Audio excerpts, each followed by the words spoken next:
Есть у меня такой необжитой уголок. Хочу сделать сюда стеллаж. То есть он будет от сих пор до стенки, там с небольшой ступенькой, чтобы коробку не закрывать. Вот, и по вот этой линии. Потому что ништяк у всяких прибавляется, а складывать некуда. Поэтому уже прикинул. Сейчас буду резать профильную трубу. Появился у меня вот такой аппарат в гараже. Это из серии бюджетных ленточных станков. Но в целом все равно гораздо лучше, чем болгарка. Потому что рез получается довольно-таки чистый. Вот. И если все отладить, то ровный, что самое главное. Вот. Ну и в принципе не сказать, что сильно дольше пилит. Конечно, 15-ю трубу вообще быстренько пилит. Но в целом я доволен таким приобретением. Плюс есть еще такой столик, который можно прикрутить и использовать его вертикально для каких-нибудь там небольших деталюшек.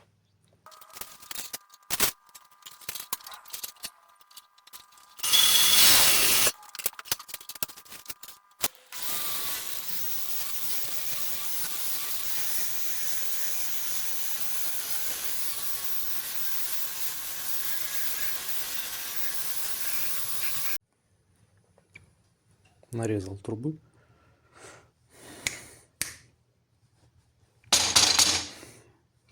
Нифига не работает.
наконец-то закончил стеллаж. Повесил, закрепил, поставил розетку на место. Вот там единственное не хватает крышечки, но найду, поставлю. Вот. Теперь можно складывать всякое добро. Ну, для начала убраться, конечно, и потом наводить порядок в гараже.